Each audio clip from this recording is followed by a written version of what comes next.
So I've just taken the train to Farnham and cycled down from Farnham to this village, Thursley.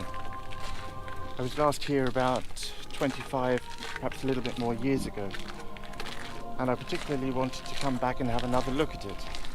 I'm on a cycle tour around Surrey and Sussex, but this is my first stop on my journey, and I particularly wanted to come back to this church.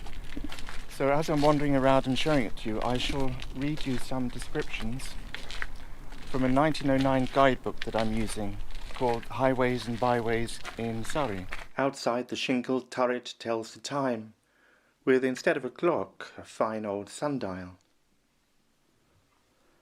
The last 50 years have altered and enlarged Thursley Church, but it still retains the distinction, unique in Surrey, of its timber tower and steeple rising from the centre of the nave. Other churches in the county, Dunsford and Alford, in the neighbourhood, carry their bale turrets on ingenious constructions of timber. But there is no such collection in any other Surrey church of such superb beams as are to be seen at Thursley. The effect of these dark and majestic pillars of oak, some of them 30 inches square, with their great cross beams and their arches springing from the pillars across the nave, is one of astonishing splendour and power.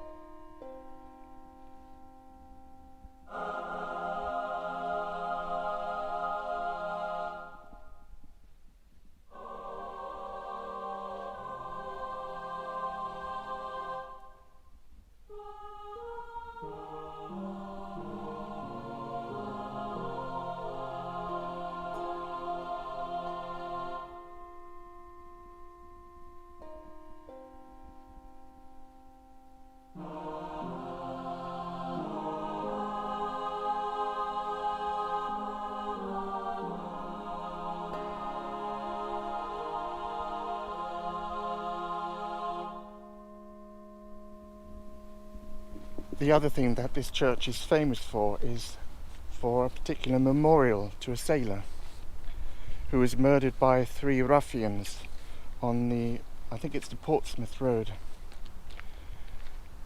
Now this location features in Dickens, and also is the beginning of the opening chapter or two of a not very good novel written by a man called Baring Gould called The Broom Squire.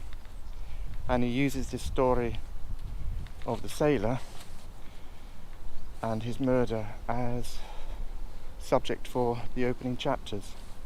To the north of the church stands a thing of terror. The full story of the murder of the unknown sailor belongs to Hindhead, but Thursley has his grave.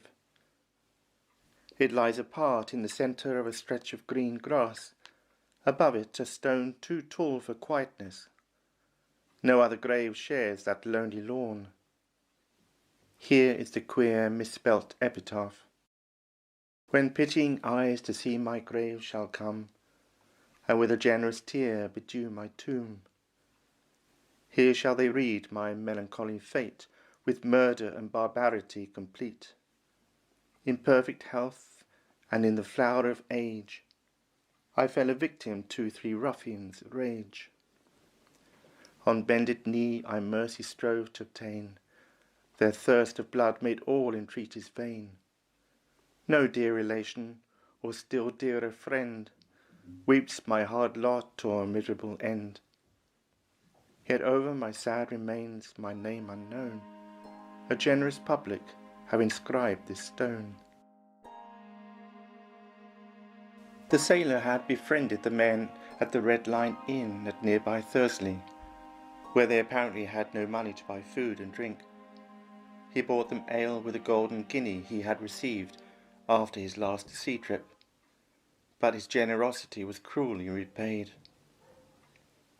After leaving the alehouse, the sailor was set upon by the 3 men, Edward Longone, Michael Casey and James Marshall, who stripped him of his money and clothes and cut his throat. The men were arrested some hours later at the Sun Inn at Rake, just over the county boundary, where they were trying to sell his clothes. So away in the distance you can see what is called the Devil's Punch Bowl, And the track you see just below was the original road to Portsmouth. And it was along this road that the sailor was murdered by the three ruffians, as they are referred to. And their story ends up here.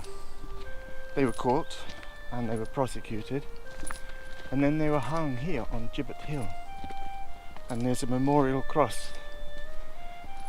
I'm not sure if it's to commemorate their hanging or just to commemorate the fact that there used to be a gibbet here.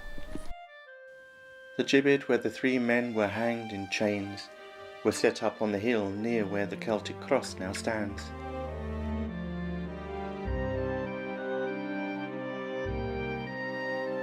The bodies remained for nearly 3 years until brought down by a storm, a ghoulish reminder of the crime and the punishment. Here it says here, the Celtic cross. Criminals were hanged on the gibbet and their tarred bodies left to swing in clanking irons until they rotted. Most famous of these were the 3 men executed near here in 1787 for murdering an anonymous sailor. So now I'm walking along the old Portsmouth Road to the last point in this story of the sailor, to the memorial where he was murdered, which is marked here. Here is the memorial with this stunning view of the Devil's Punch Bowl behind.